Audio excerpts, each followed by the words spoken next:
The order came sharp and careless, shouted by a kid who had never been told no, telling me to get out of my own pool like the water belonged to his last name. I was floating on my back, beer cold in my hand, sun on my face, when entitlement leaned over the concrete and tried to erase ownership with a sentence.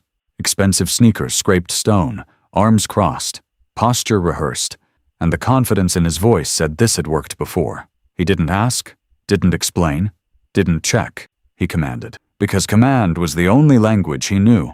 When I opened one eye, I saw a 17-year-old wrapped in designer labels staring at me like I was staff who'd overstayed their shift. He told me it was HOA property, that his mom ran the neighborhood, and that problems followed people who didn't listen. The threat wasn't loud, it was casual, which made it worse, because casual threats come from systems, not tempers.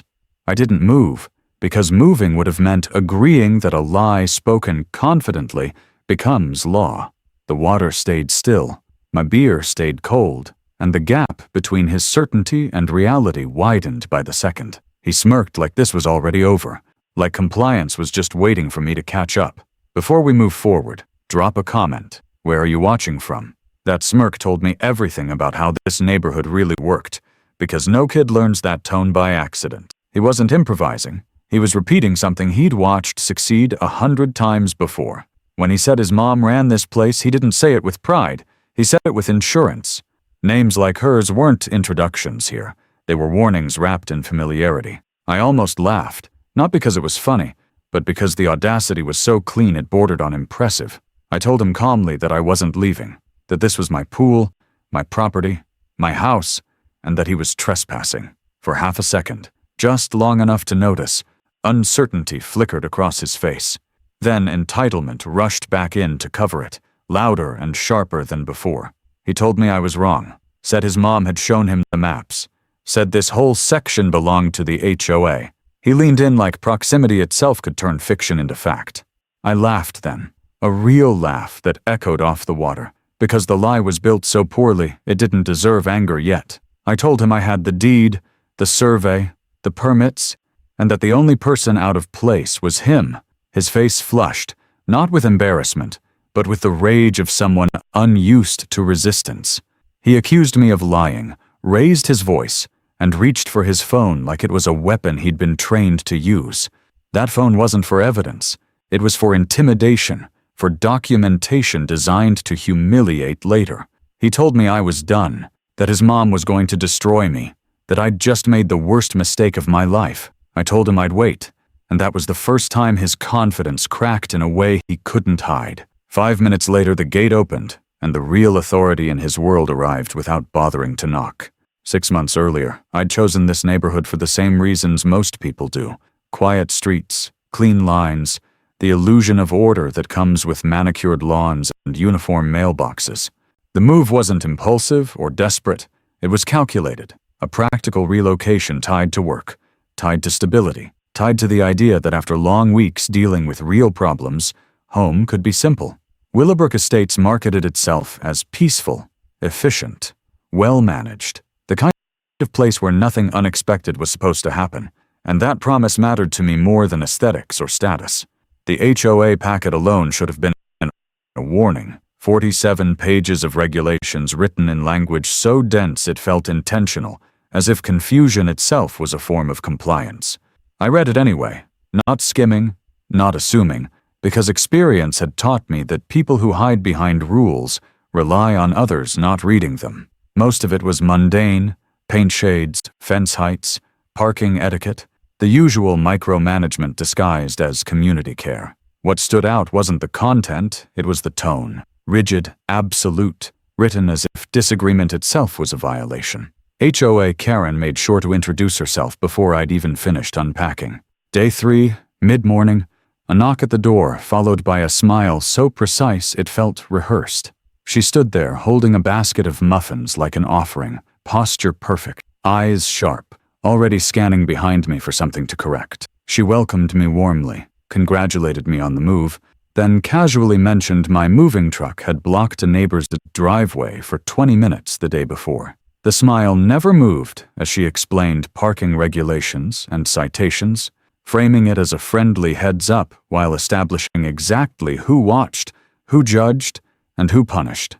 I thanked her, kept my tone neutral, and told her I'd keep it in mind. Inside, I was already cataloging details. The way her friendliness never interrupted control. The way she spoke in warnings instead of requests. The way authority wasn't exercised. It was assumed. She didn't ask questions about me because she didn't care about answers. She cared about position, and she'd already placed herself at the top. People like her don't introduce themselves to be neighbors. They do it to mark territory. What I didn't tell her, and what I didn't tell anyone else in the neighborhood, was what I actually did for a living. If asked, I kept it vague. Public service, county work, technically true and intentionally incomplete. I'd learned long ago that labels change behavior faster than facts. That the moment people know who you are, they stop showing you who they are. I didn't want deference, didn't want performances, didn't want doors opening because of a title instead of courtesy. I wanted to observe without interference, to exist as just another resident, at least for a while. That decision paid off faster than I expected. Within the first week, patterns emerged that most people missed because they were normalized. Neighbors went quiet when HOA Karen walked by. Conversations ended abruptly. People nodded too quickly, agreed too easily, complied without question. It wasn't respect, it was avoidance. And avoidance always grows where retaliation is expected. The authority here wasn't earned through leadership. It was enforced through exhaustion. I met her son shortly after, not through introduction, but through disruption. Music shaking my walls at 2 a.m. on a Tuesday, bass so loud it felt deliberate. I walked over, knocked politely, and asked him to turn it down. He looked me over like I was an inconvenience, told me it wasn't late, told me his mom was the HOA president, told me they could do whatever they wanted. The words came out practiced, like a mantra, and I recognized it immediately. Inherited power spoken aloud to see if it still worked. That phrase followed him everywhere, parking wherever he wanted, revving his engine at dawn, throwing parties that bled into neighboring yards. When confronted, he didn't deny anything. He referenced his mother. When damage was done, she appeared, deflected, threatened, and reset the narrative so the person complaining became the problem. It was efficient, predictable, and devastatingly effective. I started noticing how selectively rules were enforced. Elderly residents fined over decorations they'd had for years. Young families cited over trivial measurements. Meanwhile, her son violated noise ordinances, parking restrictions, property boundaries, and nothing happened. The rules weren't about order, they were about leverage. Compliance was extracted where resistance was weakest, and immunity was granted where it served her image. I kept my head down longer than most people would have, not out of fear, but out of patience. I documented interactions, kept notes, saved letters, recorded dates. When HOA Karen tested boundaries with surprise inspections and petty notices, I complied where rules were legitimate and ignored what wasn't. I never raised my voice. I never threatened. And I never told her who I was, because restraint makes people careless, and carelessness reveals truth faster than confrontation ever could. The longer I stayed quiet, the clearer the structure became, and it wasn't subtle once you stopped pretending it was normal. The HOA wasn't a community organization, it was a pressure system, calibrated to squeeze compliance out of whoever couldn't afford resistance. HOA. Karen sat at the center of it like a switchboard, deciding where rules applied, when they mattered, and who they crushed. Meetings weren't discussions. They were performances, carefully staged so dissent never made it past the agenda. The board nodded, voted, and smiled, not because they agreed, but because disagreement had consequences they'd already learned to fear. Rules existed in 2 forms, written and rewritten. The written ones lived in binders and PDFs, dense enough to confuse, technical enough to intimidate. The rewritten ones lived in Karen's head and changed depending on her mood, her target, and her leverage. If she liked you, violations became warnings. If she didn't, warnings became fines. Fines became inspections, and inspections became an endless grind designed to wear you down. It wasn't about enforcement, it was about control through fatigue. I watched how she chose her targets. Elderly residents were perfect because they lived on fixed incomes and hated conflict. Young families were ideal because they were overextended and afraid of legal fees. New homeowners were easy because they didn't yet know what was normal and what was abuse. She avoided professionals who pushed back early and instead isolated them socially, making sure no one stood beside them when pressure came. Divide first, punish second. That was the method. The stories overlapped so cleanly they might as well have been templates. Mrs. Patterson fined for garden gnomes that had sat untouched for 15 years, suddenly declared violations under an obscure clause. When she protested, inspections increased, letters arrived weekly, and the fines doubled. The Johnsons cited because their car was allegedly parked 3 inches over a line, measured personally by HOA Karen, with a tape measure she carried like a prop. The fine wasn't about parking, it was about reminding them who watched and who decided. Meanwhile, her son operated under an entirely different set of realities. He parked across 2 spaces whenever he felt like it. He threw parties that lasted until sunrise. He borrowed property without asking and returned it broken, or not at all. When confronted, he didn't argue facts. He invoked his mother, and when complaints reached her, she reframed them instantly, accusing neighbors of harassment, threatening legal action, and reminding everyone how expensive conflict could be. Protection flowed in one direction only. The fear was visible if you knew how to look for it. People glanced around before speaking. Conversations dropped mid-sentence when Karen approached. Neighbors repainted houses, removed hoops, stripped decorations not because they cared, but because non-compliance meant becoming visible. Visibility was dangerous here. Compliance was camouflage.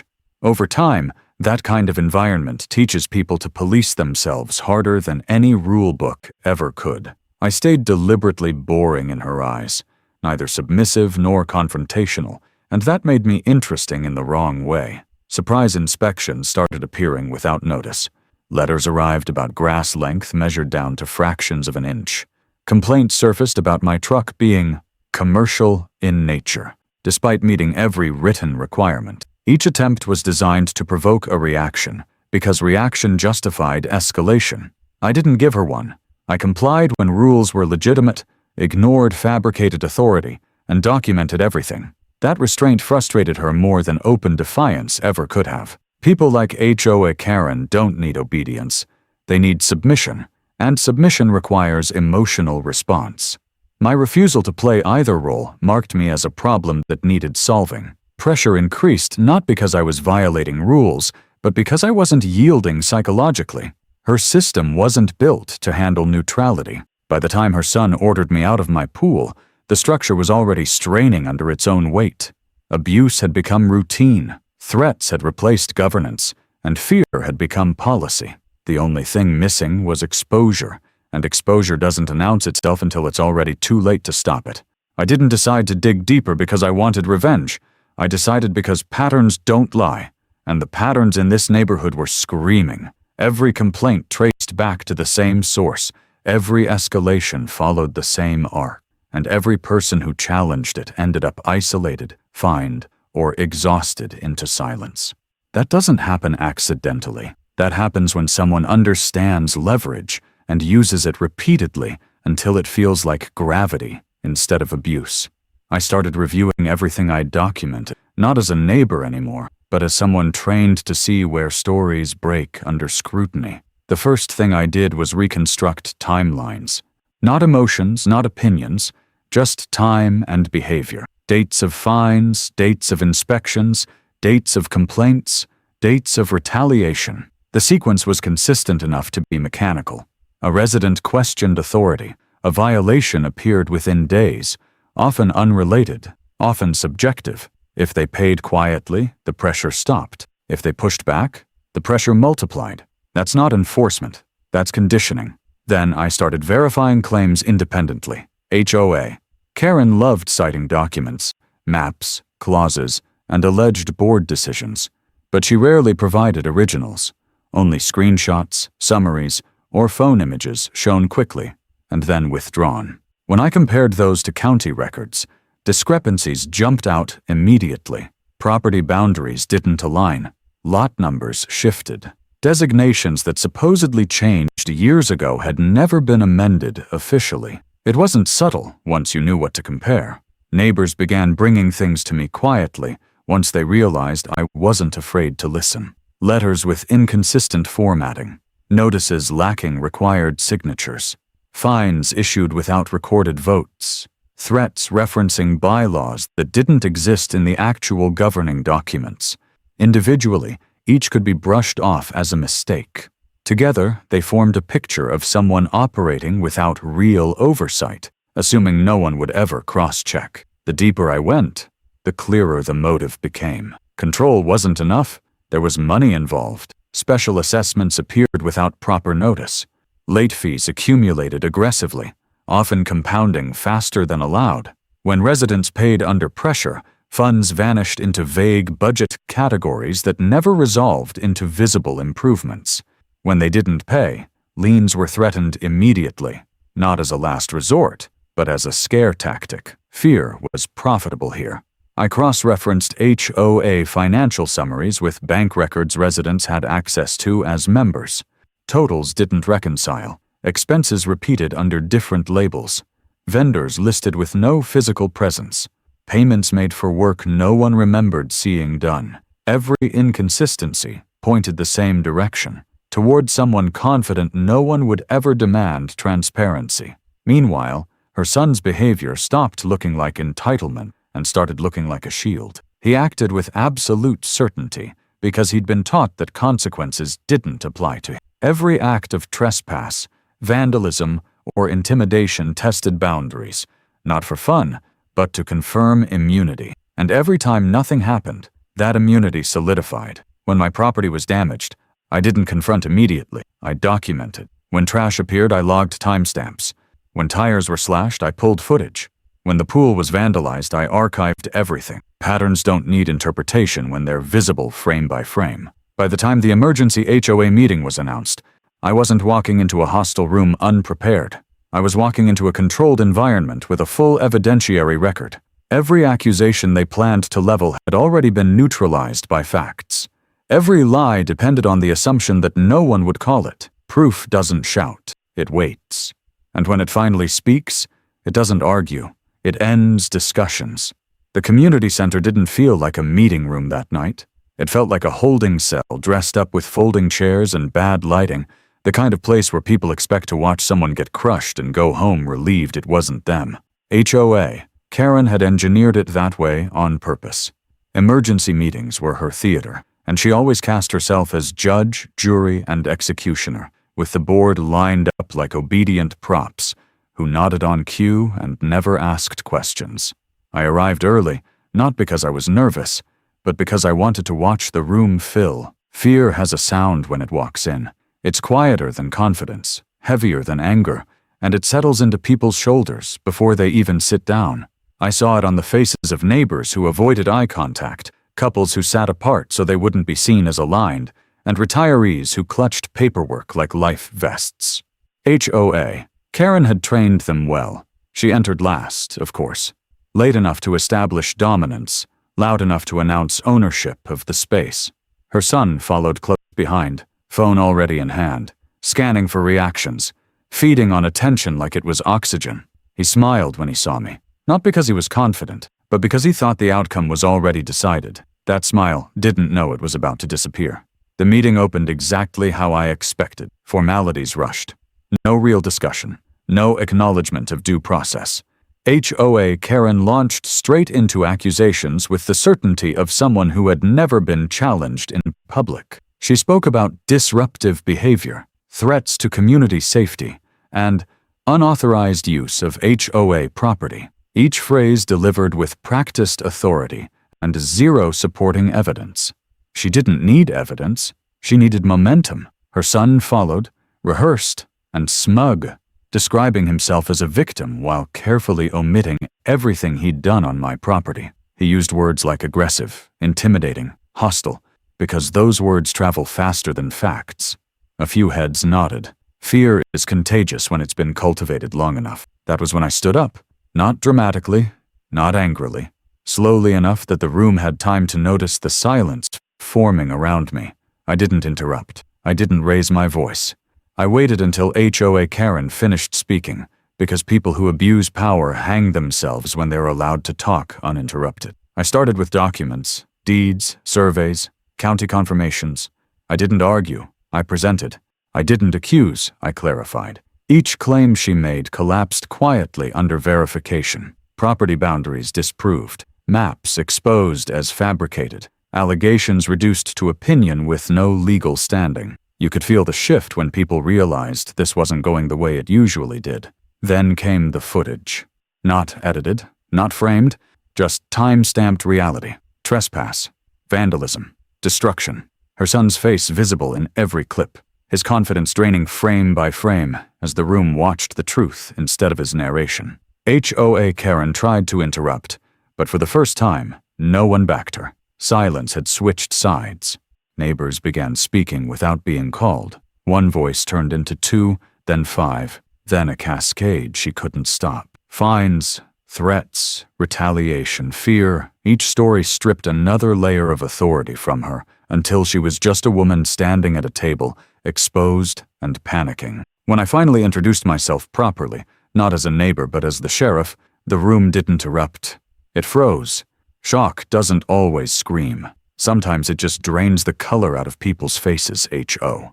Karen tried to recover, but panic makes people sloppy, and sloppy people say things they shouldn't. Her son made it worse by touching me, pushing past the last boundary he thought didn't matter. The arrest was clean, calm, and final. No shouting, no theatrics. Just consequences applied publicly, in front of the audience she'd gathered to watch me fall. The vote to remove her was unanimous. Not because they were brave, but because the fear was gone. Once power collapses, it collapses fast. She didn't leave screaming. She left small. And that was the moment everyone realized the monster they'd been afraid of was never invincible, just unchecked. The collapse didn't end the moment HOA Karen was escorted out. It only changed shape, because people like her don't accept consequences quietly. They test the walls to see if they're real. The difference now was that every move she made landed in a system that didn't bend for intimidation. The retaliation phase wasn't emotional. It was procedural, clinical, and relentless. Exactly the kind of pressure abusers never survive once their masks are gone. Within 24 hours, the paperwork started moving. Not HOA notices, not threats, not bluff letters, but formal filings that don't care about ego or reputation. Criminal charges against her son were processed without commentary. Evidence was logged, indexed, and preserved. No edits, no favors, no shortcuts. His behavior wasn't framed as youthful mistakes or misunderstandings. It was documented as a pattern of trespass, vandalism, intimidation, and escalation. Patterns matter in court. HOA. Karen tried the predictable angles.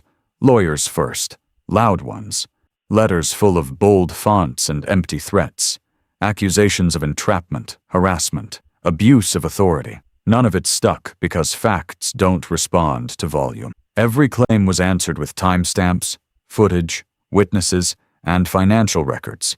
She wasn't arguing with me anymore. She was arguing with her own paper trail. The HOA audit began immediately, and this was where her real panic showed. Financial reviews don't care how charming you are. They care where the money went. Assessments that never received votes.